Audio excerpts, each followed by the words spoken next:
ദില്ലി കൂട്ടമാനഭംഗ കേസിലെ പ്രായപൂർത്തിയാകാത്ത പ്രതിയെ വിട്ടയച്ചു. പേര് വെളിപ്പെടുത്താനാകാത്ത സംഘടനയ്ക്കാണ് കുറ്റവാളിയെ കൈമാറിയത്. കുറ്റവാളിയുടെ മോചനം റദ്ദാക്കണമെന്നാവശ്യപ്പെട്ട് വനിതാ കമ്മീഷൻ സുപ്രീം കോടതിയിൽ ഹർജി നൽകിയിരുന്നു. ഹർജി കോടതി നാളെയാണ് പരിഗണിക്കുന്നത്. വിശദാംശങ്ങളുമായി മനു ശങ്കർ ദില്ലിയിൽ നിന്ന് ചേരുന്നു. മനു, പ്രതിയെ വിട്ടയച്ചിരിക്കുന്നു. ഏത് സംഘടനയാണെന്ന് ഇതുവരെ പുറത്തു പറഞ്ഞിട്ടില്ല. ഏതെങ്കിലും സൂചനകൾ ലഭ്യമാണോ? മറ്റു വിശദാംശങ്ങൾ എന്തൊക്കെയാണ്? ധന്യ, ദില്ലി കൂട്ടമാനഭംഗ കേസിലെ പ്രായപൂർത്തിയാകാത്ത പ്രതിയെ സർക്കാർ ഇതര സന്നദ്ധ സംഘടനയ്ക്കാണ് കൈമാറിയിരിക്കുന്നത് എന്ന ഏറ്റവും പുതിയ വിവരമാണ് ലഭിക്കുന്നത്. ഡിസംബർ 9 തന്നെ ഈ പ്രതിയെ കൈമാറിയിരുന്നു എന്നുള്ള വാർത്തകളും ലഭിക്കുന്നുണ്ട്. ഒരു ദേശീയ മാധ്യമം ഇത് സംബന്ധിച്ചുള്ള ദൃശ്യങ്ങളടക്കം തങ്ങളുടെ കൈവശത്തുണ്ട് എന്ന് അവകാശപ്പെട്ടുകൊണ്ട് രംഗത്തെത്തിയിട്ടുമുണ്ട്. എന്തായാലും പ്രതിയെ മോചിപ്പിക്കരുതെന്ന് ആവശ്യപ്പെട്ടുകൊണ്ട് ദില്ലി വനിതാ കമ്മീഷൻ അധ്യക്ഷ സ്വാതി മാലിവാൾ ജുവനൈൽ ജസ്റ്റിസ് മുമ്പാകെ ഒരു കത്തയച്ചിരുന്നു. ഈ കത്തിൽ ചൂണ്ടിക്കാട്ടിയിരുന്നതും സുപ്രീം കോടതി ഈ കേസ് സംബന്ധിച്ചുള്ള ഹർജി നാളെ പരിഗണിക്കാനിരിക്കുകയാണ്. അതിനാൽ തന്നെ പ്രതിയെ മോചിപ്പിക്കണമോ എന്നത് സംബന്ധിച്ചുള്ള സുപ്രീം കോടതിയുടെ ഉത്തരവ് കൂടി വന്നതിന് ശേഷം മാത്രമേ പ്രതിയെ മോചിപ്പിക്കാവൂ എന്ന് ആവശ്യപ്പെട്ടുകൊണ്ടായിരുന്നു സ്വാതി മാലിവാൾ ജുവനൈൽ ജസ്റ്റിസിന് കത്തയച്ചിരുന്നത്. ഈ കത്ത് സംബന്ധിച്ചുള്ള ചർച്ചകൾ ജുവനൈൽ ജസ്റ്റിസ് ബോർഡും ഒപ്പം ബാലനീതി കമ്മീഷൻ ബോർഡും അടക്കം 1 മണിക്കൂറോളം ചർച്ച ചെയ്തിരുന്നു. തുടർന്ന് ഈ ചർച്ചകൾക്ക് ശേഷം പ്രതികരിക്കാമെന്നൊരു നിലപാട് സ്വീകരിക്കുകയും ചെയ്തിരുന്നു. അതിനാൽ തന്നെ 5 മണിക്കകം പ്രതിയെ വിട്ടയക്കുമെന്ന ആദ്യ പ്രാഥമിക വാർത്തകൾ ഉണ്ടായിരുന്നു. എന്നാൽ അതിനുശേഷവും പ്രതിയുടെ വിട്ടയക്കൽ നടപടികൾ നീണ്ടുപോവുകയും ചെയ്തിരുന്നു. ഇതിന് പിന്നാലെയാണ് സർക്കാർ ഇതര സന്നദ്ധ സംഘടനയ്ക്ക് തന്നെ പ്രതിയെ കൈമാറിയെന്ന വാർത്തകൾ ലഭിക്കുന്നത്. ഇന്നലെ അർദ്ധരാത്രിയോടുകൂടി തന്നെ ദില്ലി വനിതാ കമ്മീഷൻ സുപ്രീം കോടതി ഇടപെടൽ ആവശ്യപ്പെട്ടുകൊണ്ട് രംഗത്തെത്തിയിരുന്നു. അർദ്ധരാത്രി തന്നെ ഈ കേസ് പരിഗണിക്കണമെന്നും ഇതിലൊരു വിധി പുറപ്പെടുവിക്കണമെന്നും ആവശ്യപ്പെട്ടിരുന്നു. എന്നാൽ ഇത് പരിഗണിക്കാനാകില്ലെന്നും പകരം നാളെ ഇത് അവധിക്കാല ബെഞ്ച് മുമ്പാകെ പരിഗണിക്കാമെന്നുമാണ് സുപ്രീം കോടതി ചീഫ് ജസ്റ്റിസ് TS താക്കൂർ വ്യക്തമാക്കിയത്. അതിനാൽ തന്നെ പ്രതിയെ ഇപ്പോൾ NGOയ്ക്ക് കൈമാറിയിരിക്കുകയാണ്. ദില്ലി അടിസ്ഥാനപ്രദമായ ഒരു NGOയ്ക്കാണ് കൈമാറിയിരിക്കുന്നത് എന്ന വിവരമാണ് നൽകുന്നത്. ബാക്കി എല്ലാ വിവരങ്ങളും രഹസ്യമാക്കി തന്നെ വച്ചിരിക്കുകയാണ്. കാരണം പ്രതിയുടെ ജീവനടക്കം ഭീഷണി ഉണ്ടെന്ന് സുരക്ഷാ ഏജൻസിയുടെ മുന്നറിയിപ്പുണ്ട്. പക്ഷേ പ്രതിയുടെ നിരീക്ഷണം മുഴുവനും ജുവനൈൽ ജസ്റ്റിസ് ബോർഡിന്റെ കീഴിലായിരിക്കും എന്നൊരു റിപ്പോർട്ടുകൾ ലഭിക്കുന്നുണ്ട്. ആത്മഹത്യ ചെയ്ത കോൺഗ്രസ് നേതാവ് PV ജോണിന്റെ കുടുംബം KPCCക്കെതിരെ പ്രതിഷേധവുമായി രംഗത്ത്. നടപടി കീഴ്ഘടകങ്ങളിൽ മാത്രമായി ഒതുങ്ങുന്നുവെന്ന് ജോണിന്റെ കുടുംബം. ആത്മഹത്യാക്കുറിപ്പിൽ DCC പ്രസിഡന്റിന്റെ പേര് പരാമർശിച്ചിരുന്നുവെന്നും കുടുംബം.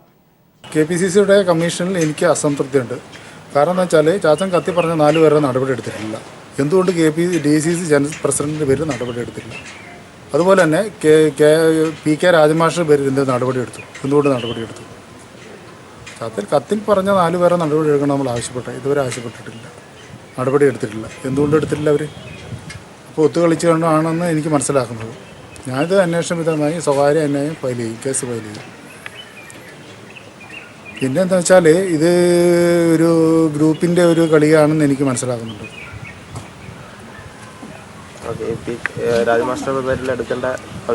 ആവശ്യമില്ലായിരുന്നു. KPCC പത്രസമ്മേളനം നടത്തലില്ല എന്ന് പറഞ്ഞിട്ട് പോലും DCC പ്രസിഡന്റുമാർ പ്രസിഡന്റ് നടത്തി. പല മണ്ഡല പ്രസിഡന്റുമാരെയും കൊണ്ട് DCC പ്രസിഡന്റ് നടപ്പിച്ചു. എന്തുകൊണ്ട് അവരുടെ പേര് നടപടി എടുത്തില്ല? എന്തുകൊണ്ട് എടുപ്പിച്ചില്ല? അങ്ങനെ അവരുടെ പേര് നടപടി എടുക്കണ്ടേ? ഒരു പ്രവർത്തകൻ, അയാൾ ഭാരവാഹിയല്ല, കോൺഗ്രസ് ഭാരവാഹി ഒരു സ്ഥാനമില്ല, ഒരു വെറും മെമ്പർ. അയാളൊരു പത്രപ്രസ്ഥാനം നടത്തി അയാൾ ഒരു നടപടി എടുത്തു. എന്തുകൊണ്ട് ഇവരുടെ നടപടി എടുത്തില്ല? കാരണമൊന്നും പറഞ്ഞിട്ടില്ല. ഇയാളൊരു പത്രപ്രസ്താവന നടത്തിയെന്ന് മാത്രമേ ശരിക്കുള്ളൂ. BJP സംസ്ഥാന പ്രസിഡന്റ് കുമ്മനം രാജശേഖരനെതിരെ പിണറായി വിജയൻ. ക്ഷേത്ര പരിസരത്ത് അന്യമതസ്ഥരെ മാറ്റണമെന്ന കുമ്മനത്തിന്റെ പ്രസ്താവനയ്ക്കെതിരെയാണ് പിണറായിയുടെ പ്രതികരണം.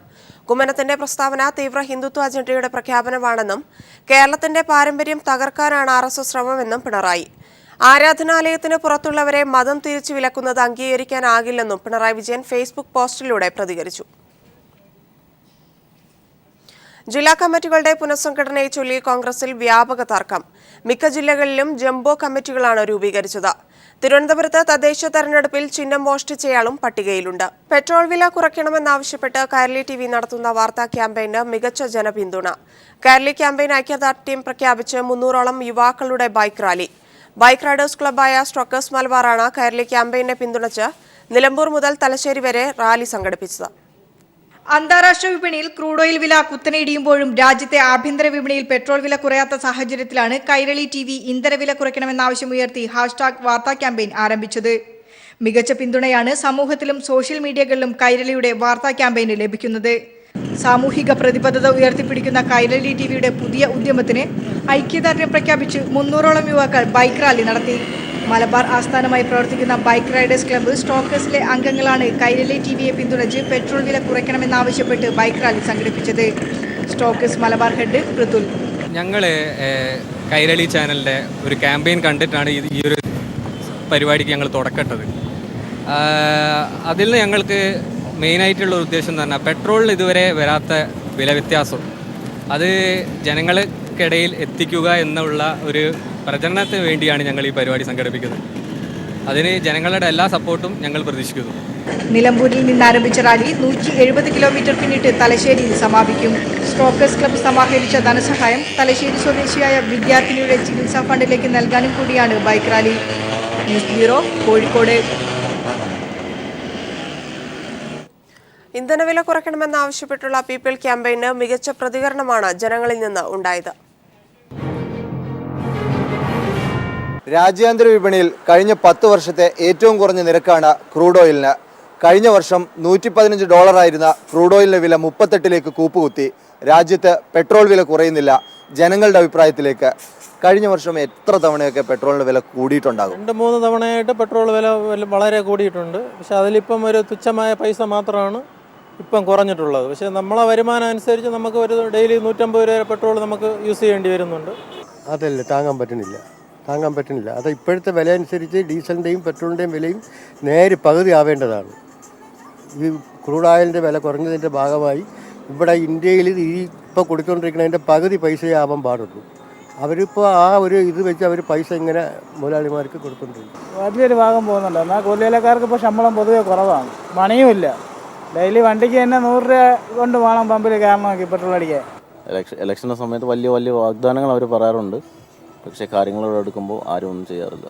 രാജ്യാന്തര വിപണിയിൽ വില കുറഞ്ഞുകൊണ്ടിരിക്കുന്നു. പക്ഷേ നമുക്ക് കുറയ്ക്കാത്ത എല്ലാം സെൻട്രൽ ഗവൺമെൻറ്റിൻ്റെ ടാക്സ് ആയിട്ട് അവരെടുക്കുകയാണ്. അതാണ് നമുക്ക് വില കുറയാത്തത്. അതേസമയം അതിനനുസരിച്ച് ഡീലർ കമ്മീഷനൊന്നും കൂടുന്നതുമില്ല. അതിപ്പോൾ നമ്മൾ മാത്രം തീരുമാനിച്ചാൽ പോരല്ലോ, സർക്കാരല്ലേ ആ തീരുമാനം എടുക്കേണ്ടത്. അന്താരാഷ്ട്ര വിപണിയിൽ ക്രൂഡ് ഓയിലിൻ്റെ വില കുറഞ്ഞു, അതിനനുസരിച്ചിട്ട് നമുക്കും ആ ഒരു ഗുണം കിട്ടണ്ടേ. പെട്രോളിൻ്റെ വില കുറയ്ക്കുന്നതിന് വേണ്ടിയിട്ട് പീപ്പിൾ TV നടത്തുന്ന ക്യാമ്പയിൻ ഞാൻ കണ്ടിട്ടുണ്ടായിരുന്നു. എല്ലാവിധ ആശംസകളും, എൻ്റെയും എല്ലാ ഫുൾ സപ്പോർട്ടും. ഇത് അത്യാവശ്യമുള്ളൊരു കാര്യം തന്നെയാണ്.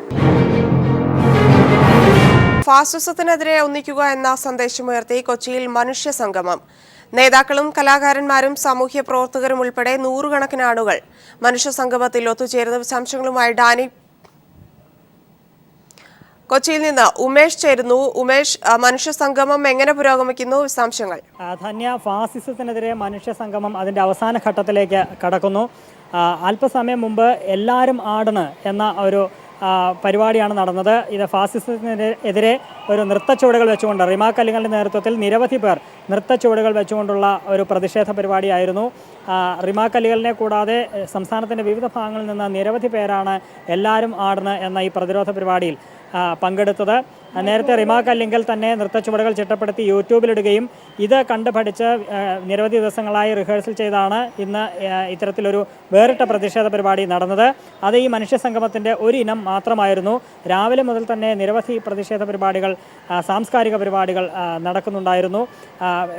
CPIM PB അംഗം MA ബേബി ഉൾപ്പെടെയുള്ളവർ ഈ പ്രതിരോധ സംഗമത്തിൽ പങ്കെടുത്തിട്ടുണ്ട്. അല്പസമയത്തിനകം തന്നെ ഇതിൻ്റെ സമാപന പൊതുസമ്മേളനം ആരംഭിക്കും. പോസ്കോ സമര നേതാവ് അഭയ് സാഹുവാണ് സമാപന പൊതുസമ്മേളനം ഉദ്ഘാടനം ചെയ്യുന്നത്. കാനം രാജേന്ദ്രൻ ഉൾപ്പെടെയുള്ളവർ ഈ സമാപന പൊതുസമ്മേളനത്തിൽ പങ്കെടുക്കും.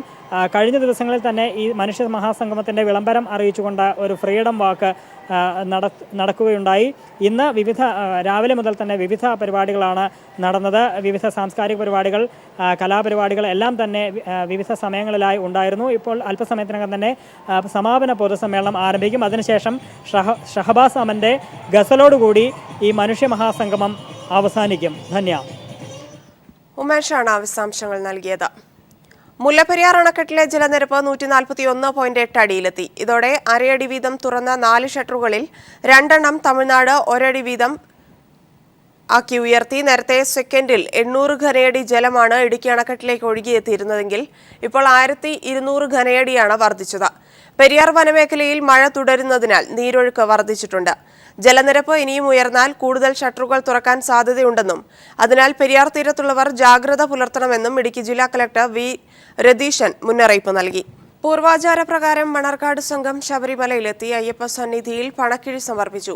ആദ്യകാലത്ത് തന്ത്രിയെയും മേൽശാന്തിയെയും സുരക്ഷിതമായി ശബരിമലയിൽ എത്തിച്ചിരുന്നത് മണർക്കാട് സംഘമായിരുന്നുവെന്നാണ് വിശ്വാസം. ഈ ഓർമ്മ പുതുക്കാനാണ് മണർക്കാട് നിന്നും 42 അംഗ സംഘം ശബരിമലയിൽ എത്തിയത്. സ്വാമി അയ്യപ്പന് പണക്കിഴി സമർപ്പിക്കാൻ ആചാരപ്രകാരം തീർത്ഥാടനം നടത്തി മണർക്കാട് സംഘം പതിവ് പോലെ ശബരിമലയിലെത്തി. കോട്ടയം മണർക്കാട്ടെ 28 ദേശങ്ങളിലെ ഭക്തർ ഭഗവാൻ അർപ്പിച്ച കാണിക്ക നീലപ്പട്ടിൽ പൊതിഞ്ഞ സംഘം അയ്യപ്പ സന്നിധിയിൽ സമർപ്പിച്ചു. ഉച്ചപൂജ സമയത്ത് മണർക്കാട് സംഘത്തിലെ പെരിയസ്വാമി രവി മനോഹറാണ് ഭഗവാന് പണക്കിഴി സമർപ്പിച്ചത്.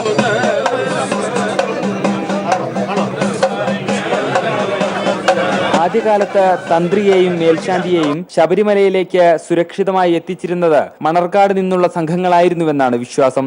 ഈ സ്മരണ പുതുക്കാനായാണ് ഇവർ ഇപ്പോഴും പരമ്പരാഗത കാനനപാത വഴി എല്ലാ ധനുമാസം 3-നും ശബരിമലയിലെത്തുന്നത്. അന്ന് തിരുവല്ല ഭാഗത്തുള്ള ഒരു ശാന്തി കുടുംബത്തിൽ നിന്നായിരുന്നു പാരമ്പര്യ ശാന്തിക്കാർ. അവരെ മണർകാട്ടുകാരാണ് അന്ന് ആയുധങ്ങളൊക്കെ ആയിട്ട്, അതായത് കാട് വെട്ടിത്തെളിച്ച് വേണം മേശാന്തിയും കൊണ്ട് പോരാനായിട്ട്. 28 കരകളിൽ നിന്നായി 42 പേരാണ് സംഘത്തിലുള്ളത്. ഇടക്കാലത്ത് മണർക്കാട് സംഘത്തിന്റെ വരവ് നിലച്ചിരുന്നു. പിന്നീട് 20 വർഷം മുമ്പാണ് ആചാരം പുനരാരംഭിച്ചത്. News bureau, Sannidhanam.